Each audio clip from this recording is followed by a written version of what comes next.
Bonjour Alain, écoute, aujourd'hui je te propose de faire la visite des quartiers d'Achères. Oui, et d'ailleurs je te propose de commencer par le quartier le plus ancien, Ouais. celui qui a vu les premières maisons construites par les cheminots qui travaillaient à Achères-Grand-Cormier et qui ont trouvé le chemin d'Achères par la route du Clocher. Qui ont atterri à l'hôtel de la Forêt. Oui, on a d'ailleurs sauvé cet immeuble, il est aujourd'hui transformé en appartement.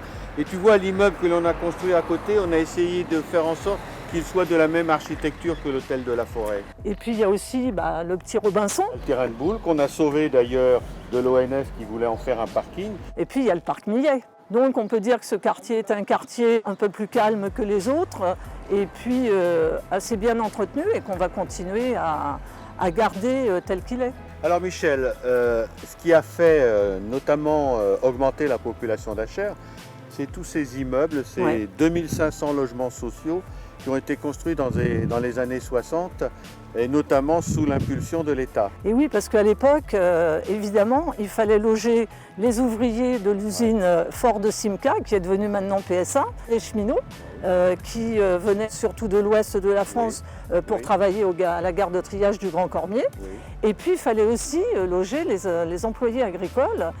Faut dire qu'Achères, c'était des terres maraîchères qui étaient cultivées grâce à la fertilisation des sols avec les épandages. Alors il y a d'abord eu la barricade, les champs de Villars, qui d'ailleurs sont des noms qui rappellent qu'ici sur Achères, ça a été un lieu d'entraînement des troupes militaires sous Louis XIV. Exactement. Et puis ensuite les plantes d'Edmond où nous nous trouvons actuellement et où les gens d'ailleurs se plaignent de malpropreté, de problèmes d'éclairage, d'épaves de voitures qui ne sont pas enlevées. Ces quartiers ont été réhabilités dans les années 90 et c'est vrai qu'aujourd'hui on a des normes beaucoup plus importantes pour les remettre à niveau, notamment en termes de déperdition d'énergie et aussi d'accessibilité pour les handicapés. Oui, pour que les habitants puissent participer à la vie de leur quartier et à la vie de la ville en général, faire des maisons citoyennes où chacun pourrait participer, venir discuter des projets qu'on pourrait faire dans nos quartiers. Et redonner une véritable activité aux maisons de quartier que l'on a créées.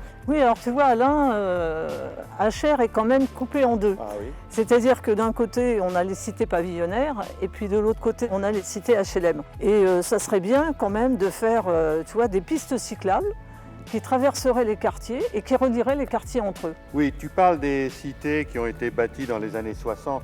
C'est les erreurs de ces années-là qu'il ne faut plus répéter. Ce qu'il faut faire aujourd'hui, c'est ce qui a été fait avec Pierre Soula dans les années 89-90 pour avoir un quartier où il y a un mélange très harmonieux entre des pavillons et des petits immeubles, donc d'avoir des logements, des maisons et des appartements en accession à la propriété, mais aussi en location. Par contre, beaucoup d'habitants se plaignent dans le chêne feuillu du bruit et du fait que c'est pas très bien entretenu non plus. Comme de cet immeuble-là, j'entends souvent dire les locataires qu'il n'est pas entretenu par le bailleur, il faudra donc intervenir auprès de lui pour qu'il essaye d'améliorer les choses. Avec les bailleurs, avoir des entretiens réguliers de façon à pouvoir les obliger aussi à entretenir correctement les immeubles dont ils sont propriétaires, de façon à ce que tout le monde et tous les locataires soient contents de leur quartier. Et je parlais aussi de la place du 14 juillet.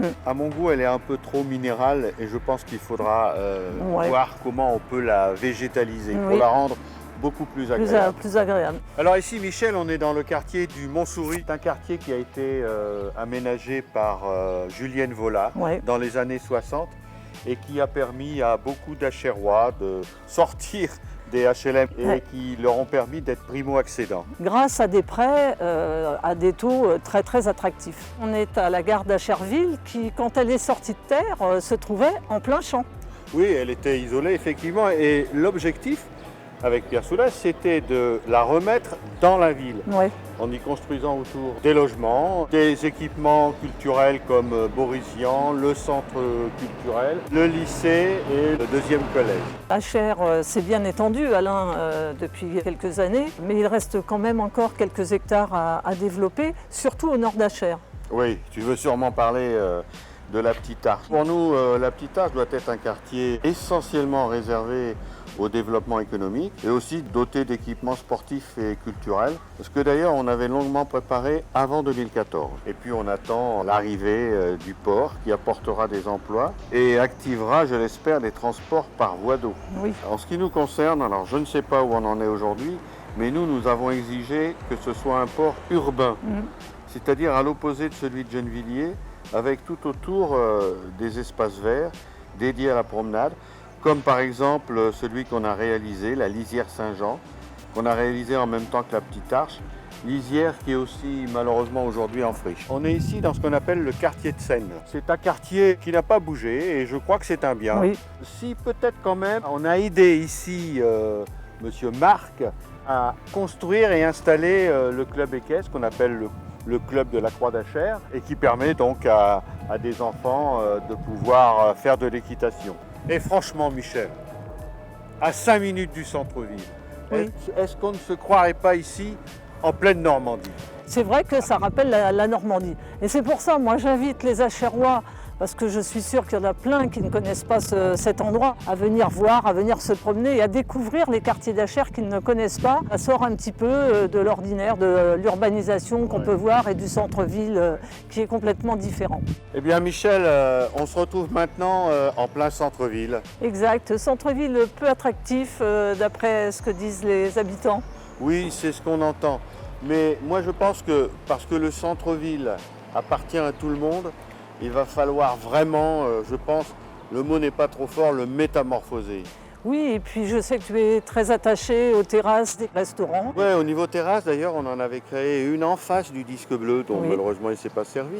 On avait aussi un projet au Café de la Poste, et il y a d'autres possibilités, notamment au Vésuvio. Et puis je crois aussi que, eh bien, il va falloir retrouver, réactiver, avoir un marché digne de ce nom. On peut dire que Achères dispose d'un environnement exceptionnel entre les berges de Seine d'un côté et la forêt de Saint-Germain de l'autre. Environnement qu'il faut absolument préserver, enrichir, puis valoriser aussi et œuvrer à la mise en place d'une mobilité écologique et sociale en favorisant le développement d'une mobilité douce. Et ce que j'ai envie de rajouter, Michel, à l'adresse des Achérois, en paraphrasant le philosophe Bergson, l'avenir, ce n'est pas ce qui va arriver, c'est ce que nous allons faire. Exactement. Et nous le ferons si les Achérois, là, dimanche 28 juin, dans quelques jours, votent pour la liste Du concret pour Achères. avec la gauche citoyenne et écologiste. Merci.